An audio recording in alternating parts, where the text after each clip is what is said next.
Hello friends, जय माता दी।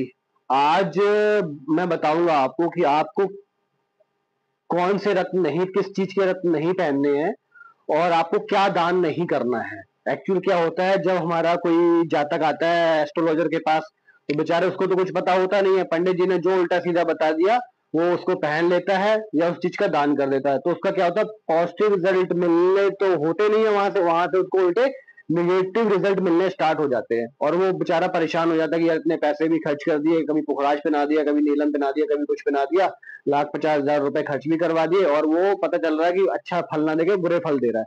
तो बहुत छोटी सी ट्रिक बता रहा हूँ, बस आपने वो देखना है कि वो नहीं पहनना, उसके अलावा क्या पहनना, वो अगर वो कोई बता रहा है तो वो चीज नहीं पहननी है। ये मैंने काल पुरुष कुंडली आपके सामने खोल रखी है। इसमें 6, 8, 12, जो 6, 8, 12 ही हमारे दुख स्थान कहे गए हैं, इनके रत्न आपको नहीं पहनने हैं। मतलब इस घर में अगर कोई शुभ ग्रह भी आता है ना, शुभ ग्रह अपने सूर्य, चंद्रमा, मंगल और बुध है, अगर ये चारों ग्रह भी कहीं 6, 8, 12 में बैठ जाए ना, अब कोई आपको बोले कि जी गुरु का रत्न पहन लो और पुखराज पहन लो, इससे फायदा तो फायदा नहीं होगा, नुकसान के अलावा या तो कुछ होगा नहीं, जीरो, कुछ भी फायदा नुकसान नहीं होगा, या होगा तो सिर्फ नुकसान होगा, फायदा तो कैसे होगा भी नहीं। उसका मैं आपको रीजन ही बता देता हूँ क्या है। 6, 8, 12 हमारे दुख भाव है। जब इनमें कोई शुभ ग्रह आता है तो वो क्या अपना, उसकी पावर कम हो जाती है, वो बेचारा खुद ही आके इस दुख स्थान में फंस जाता है। तो वो क्या करेगा, अपने शुभ रिजल्ट तो वहां दे नहीं पाएगा बैठ के। अब आपने उसको पुश करा रिजल्ट देने के लिए, आपने उसका रतन पहन लिया, तो वो क्या होगा, इस ग्रह से रिलेटेड जो उसके नेगेटिव इफेक्ट है तो वो देना स्टार्ट कर देगा। अब छठवां ग्रह, घर में कोई ग्रह बैठा है, आपने उसका रतन पहन लिया, तो वो क्या करेगा, छठवें ग्रह के रिलेटेड कोर्ट केस हैं, लोन्स हैं, फाइनेंस लॉसेज हैं, ये सारे रिजल्ट देना स्टार्ट कर देगा। आठवें घर का रतन पहन लिया तो वो क्या करेगा, आपका इसमें मिस्टीरियस रिलेशनशिप में चले जाए, जहां तक चला हो सकता चला जाए, हो सकता है कोई छोटा मोटा एक्सीडेंट करा दे, अगर कुछ ज्यादा पावर है मैं कोई ग्रह तो बड़ा एक्सीडेंट भी करा सकता है, गुप्त चीजों में फंसा सकता है।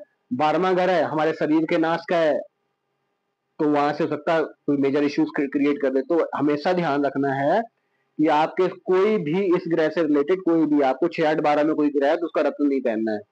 अगर यहाँ बुरा ग्रह आता है तो वो और बुरे ग्रह दुख भाव में आके और शक्तिशाली हो जाते हैं, वो बुरे परिणाम और देने लगते हैं। तो यहाँ 6, 8, 12 में आपको कोई बुरा ग्रह आ गया, सूर्य, चंद्रमा, सॉरी सूर्य, शनि, मंगल, राहु, केतु आ गए और आपने उसके रत्न पंडित जी ने पहना दिए, उसकी राशि चाहे जहां हो, उससे फर्क नहीं पड़ता, बट वो 6, 8, 12 में नहीं होने चाहिए। अगर पंडित जी ने आपको उसके रत्न पहना दिए तो हमेशा वो आपको निगेटिव इम्पैक्ट ही देंगे। दूसरा, अब तो ये भी अपनी रत्नों की बात, अब दूसरी बात करते हैं कि दान, किस चीज का दान नहीं करना है।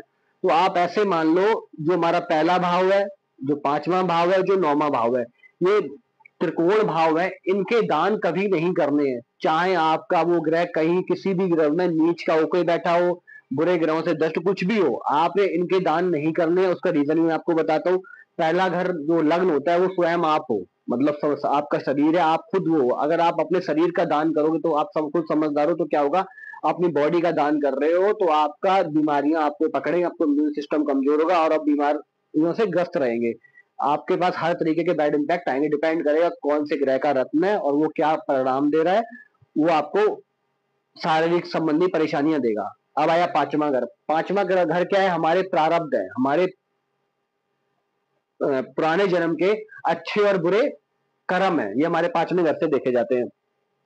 आपने 5वें घर का रत्न, 5वें घर का दान कर दिया, तो इसका मतलब है आपने अपने पूर्व जन्म के अच्छे कर्मों का दान कर दिया, क्योंकि खराब चीज का दान तो होता ही नहीं है। आप खराब चीज का दान आप किसी को दोगे, खराब चीज सड़ी उसी को लेगा नहीं, क्या लेगा, अच्छे कर्म लेगा। तो आपने अगर इस 5वें घर के आपने कोई दान करा है तो मतलब आपने अपने शुभ पूर्व के प्रारब्ध शुभ कर्म जो आपके होंगे वो आपने दान कर दिए उसको, तो वो आपको बैड इंपैक्ट देना स्टार्ट करेगा। अब जब आपके शुभ कर्म खर्च हो जाएंगे तो बुरे कर्म बचेंगे, तो वो बुरे कर्म आपको परेशान करेंगे।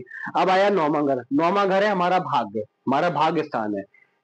अगर आप ये 9वें घर के चीजें दान करते हो तो आप ये मानो कि आप अपनी जिंदगी की सबसे बड़ी भूल कर अपना भाग्य किसी को दान में दे दिया और आपका जो दुर्भाग्य है वो बचेगा आपके पास। तो कभी भी आपको पहले 5वें और 9वें घर का दान नहीं करना है और 6, 8, 12 के रत्न नहीं पहनने। अगर एस्ट्रोलॉजी रिलेटेड कोई आपका सवाल है, आप मेरे कमेंट सेक्शन में आइए, मैं आपको उसका जवाब देने की जल्द से जल्द कोशिश करूंगा।